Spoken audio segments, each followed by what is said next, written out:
is up, sexy people of the internet? It is Dave, it is Duncan, back from Metal Epidemic for another album review. For this review, Duncan and I have been checking out a new release from metallic hardcore band Age of Apocalypse. The band's new album, In Oblivion, will be released on May 23rd via Closed Casket Activities. Born out of Hudson Valley's ever-evolving scene in 2018, Age of Apocalypse has proven themselves to be the next evolutionary step in bringing metallic hardcore with sung vocals to a modern era. The band's new record takes everything that caught the world's attention on 2022's Grim Wisdom and triples down on it all, showing their penchant for writing genuinely huge metallic hardcore epics without eschewing any of the frenetic energy inherent to the genre. In Oblivion was produced by Taylor Young of Twitching Tongues, God's Sake, and partially recorded at the Pit. Young's work both as a musician and his clear history in playing hardcore centred around clean singing comes out in spades, as In Oblivion manages to help progress this dynamic to a new era. The record features guest appearances from Colin Young, Twitching Tongues, Sean Alexander from Demonstration of Power, and Graham Sale of High Viz, marking the first time the band has incorporated guest vocals on a release. Singer Dylan Kaplowitz has truly come into his own as a frontman, and his voice soars to operatic heights in one moment, crashing down to hellish lows in screaming the next.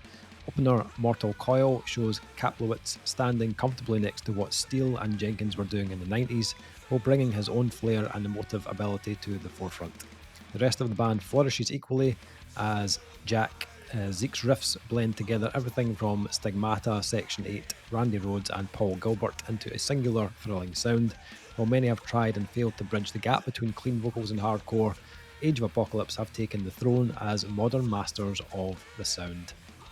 The album was, as I said, produced by Taylor Young and Age of Apocalypse, engineered and mixed by Taylor Young at the Pit recording studio, with drums engineered by Zach Weeks at God City, and then vocals engineered by Jack Zeke, then mastered by Nick Townsend at Infrasonic Sound. Okay, so it's been a few years since Grim Wisdom, the previous album, which I really enjoyed. Age of Apocalypse are a band. They've always had this kind of like quite distinctive character, like a band that when you hear it, you're like, oh yeah, I can tell it's them straight away. And I kind of loved that about Grim Wisdom.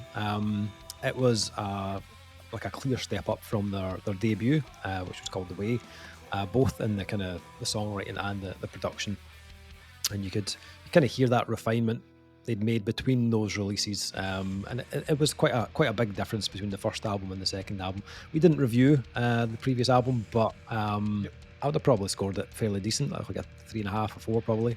I think the only issue I had with the previous album was it was a little bit repetitive in places. Some ideas got a little bit familiar, but like stylistically, right on my street. In Oblivion is the next phase of their career, and they've kind of like taken everything that was kind of cool about Grim Wisdom and then just kind of like leveled it up. And it kind of takes no time at all for that to become apparent on this album, because the album opener, Mortal Coil, is just like, it's like the steroid injected version of Age of Apocalypse. It's like more expansive than before, bigger riffs, more kind of creative transitions, and what I really liked about it was they kind of take their time with this album.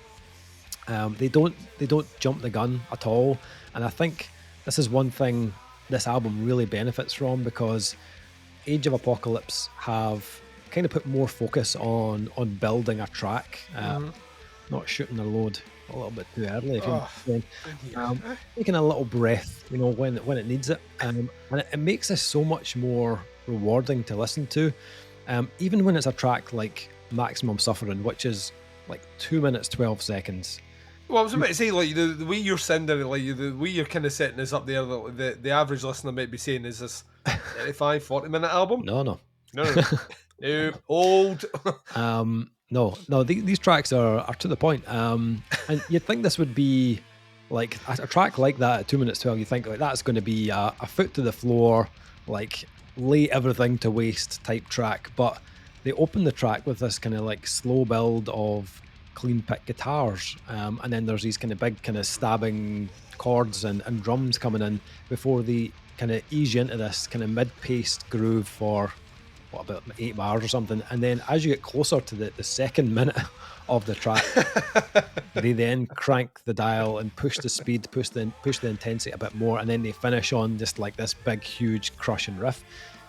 So although they are building, they don't make you wait too long either. But I think just that slight holding back for a bit, I felt that really ramped up the kind of anticipation of each track. And there are also tracks in this where they don't hang about. Not every track is like that. Tracks like Equalizer, basically you get 3 or 4 stabs of drums and guitars and then you're off. And they don't hang about at all. It's just like pile and riff on top of riff.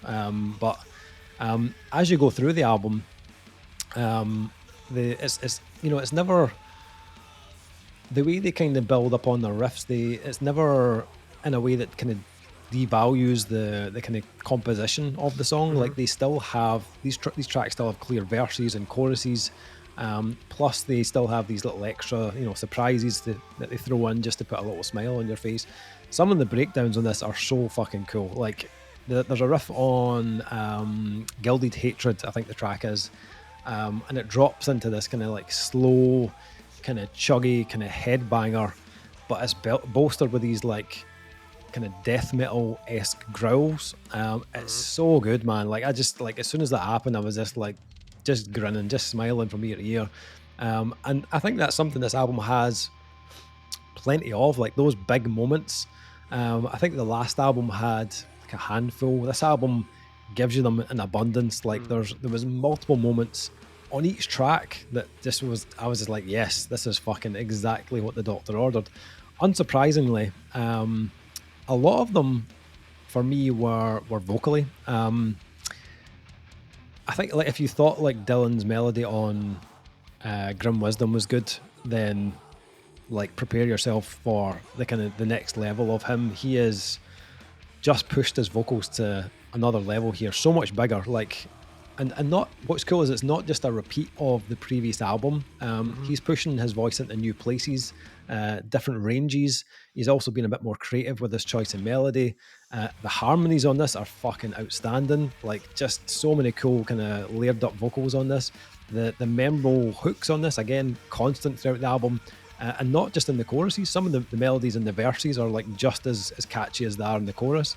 The vocals, like, they always kind of remind me of this, but it's like it's catchy in a kind of Volbeat type way, but with this kind of like more darkly kind of twisted coating to them. Not as like horrible on the ear as Volbeat. I don't like Volbeat. I can't do. I know some people like that shit, but no, I can't. Me and my wife are constantly arguing about Volbeat, where she is all in the car while we Volbeat number, and I would rather pierce my eardrums.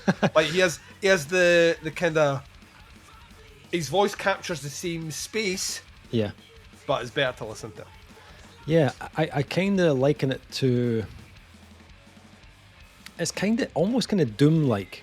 It's 100% Doom-like. Where you're stealing my notes now. Sorry.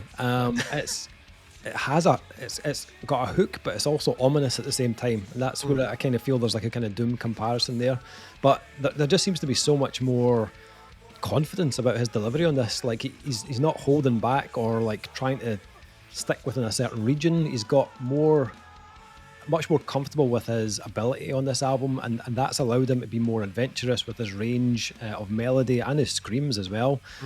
This album just absolutely flows. Like even like that Apocalypse intro, which they put I think it's like track 6, that just like builds you up into this mammoth of a groove, and then clears the way for the following track, Impulse, which has these like really interesting bass drum patterns that are synced up with the guitars, and an additional guest vocal from Graham Sale of High Vis.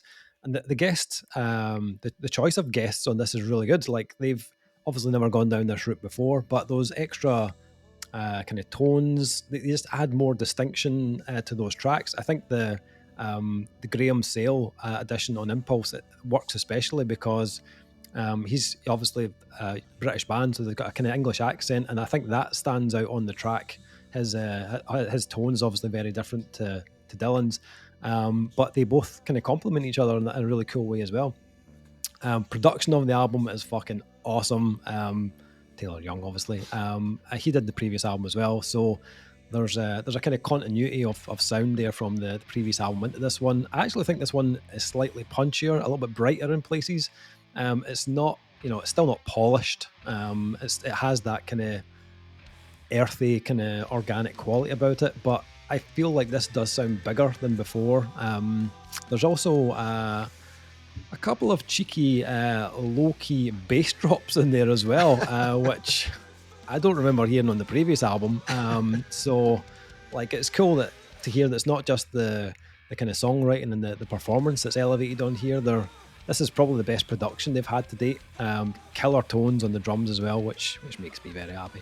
I thoroughly enjoyed this. Big hardcore fan, but I feel like the previous album was good. This one feels like we've just kind of leveled up a whole other section on this album. Thought it was great riffs, really memorable choruses, fantastic production, right up my street. Duncan, what did you think? Well, like I say, you stole my intro into the vocals on here. If you go back and listen to like OG Doom band Saint Vitus, you listen to Scott's vocals on Saint Vitus, and then you listen to like Age of Apocalypse, it's just a slightly like heavier version of that kind of reverby sound that they have on the vocals. Like really is what is, like you mentioned, it's one of the more exciting aspects about this one, because it's not what you expect from the underlying band, but actually it kind of elevates almost every aspect of the songwriting here. Regardless what's playing, whether it's a big old section with a tack snare or something that's much more kind of traditional kind of hardcore breakdown, those vocals kind of soar over it in a really, really pleasant sort of way, but they're always dipped in despair. It's like there's nothing like major key about any of them. Kind of reminded me a little bit of the band Downer that like Roadrunner like signed and was going to push to the stars. They released one album which you can't hear anywhere now because it's fucking Roadrunner. But yeah, like Downer had the same sort of thing where you were listening to it and you were like, why are they called Downer? The track sounds so happy. And then you heard these vocals, you're like, that's why they're called Downer, because he sounds really sad. It's kind of like that here as well. Like these songs, like I don't want to like become cliche and mention the word Journey, but like and I don't mean Journey the band, although if that's your persuasion, then I got you interested in this review, keep listening. Like the like for like nominally under 3-minute songs, they do a lot of work here. In terms of weaving, like, and hardcore bands don't. This is a shots fired moment. Hardcore bands are not notorious for that. Like, if you get 2 minutes, it tends to be 2 minutes of a particular thing. Age of Apocalypse don't do that at all. Like, they consistently, interestingly weave parts and aspects of their songs and their songwriting. At times this is very trad metal. This is very traditional, like very kind of late 70s, early 80s kind of guitar. I don't want to say Iron Maiden because I hate Iron Maiden, but there are elements here which are, minus the are in that sphere.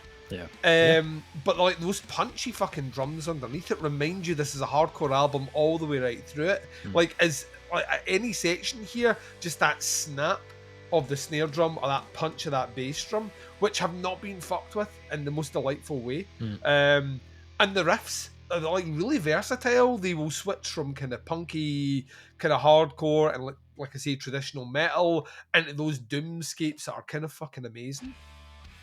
It's a very, very, very, very brief listen, but doesn't sound it's 28 minutes in length. It kind of feels like a longer album, and not in a negative way. You just feel like you went through a lot. I've been through the shit, man. You know that Age of Apocalypse album yet? And then you've been through shit. Well, the one thing I did find curiously amusing, which I'm sure is on the thing, they do have a track called Apocalypse Intro at the midway mark, which once again, you've got me thinking of everything in vinyls now. I'm assuming this is the side 2 of the vinyl. But weirdly it works, because I feel like all the initial part of the album, the first 5 songs, are kind of almost the setup for the back half of the album, which kind of almost those tracks from Apocalypse Intro and Impulse, Snake Oil God, Symbol of Morning, and Overmind kind of really feel thematically tied together. Especially like you listen to like Symbol of Morning, like I don't know if there are guest vocals on that one. I don't know if that was one of the ones that did. But like the harmonies and stuff like in there are like 100% early 80s kind of to the sound of fear. Like it was like I could just imagine a fist being raised. It's kind of awesome. Yeah, this like on any other week, this would have been probably played a little bit more than what it was. It did so happen to come in the same week, sorry, as an album that I was really looking forward to listening to. But I still spun this one a considerable amount of time because one of its length, and two, it's a really engaging listen. Like this is the sort of like to me, there's a lot of hardcore out there that is either so short that you'd be cheeky for switching it off, but there are other hardcore albums and bands in particular where 3 songs and you've heard the album. Yeah. 3 songs into this album, you've not heard the album. It like holds its secrets and it's tricked right to the very end. Production's perfect, absolutely perfect for this. And they have something going on here that I don't think they should change. That kind of spacey, doomy, dare I say, at times a little bit Poison Ruin-esque vibe that kind of sits over the top of it is fucking great. It's 2 steps away from being medieval, but in the best possible way. So this is a great album. Really enjoyed this. Nice. So let's go to the scores for this one. What are we scoring? The new Age of Apocalypse album. I really liked Grim Wisdom, but I love In Oblivion. I'm a slap a 4.5 out of 5 on this bad boy. Duncan, what are you thinking? I am marginally below you. I'm coming in with a very strong medieval 4. Nice. Excellent. Which is the new Tarantino. It's the new Tarantino. It's like first they made the Hateful Eight, now it's a medieval 4. Sign me up for that movie and get Age of Apocalypse to score it. Yes, In Oblivion by Age of Apocalypse, out on May 23rd on Closed Casket Activities. Check out the links to the band, the pre-order, one of the singles. Have a listen, see what you think. Happy to hear your thoughts and opinions on it. That is a review. Thank you for checking out. We'll be back with another review very soon, but until then, take care. Speak to you soon. Bye, everyone.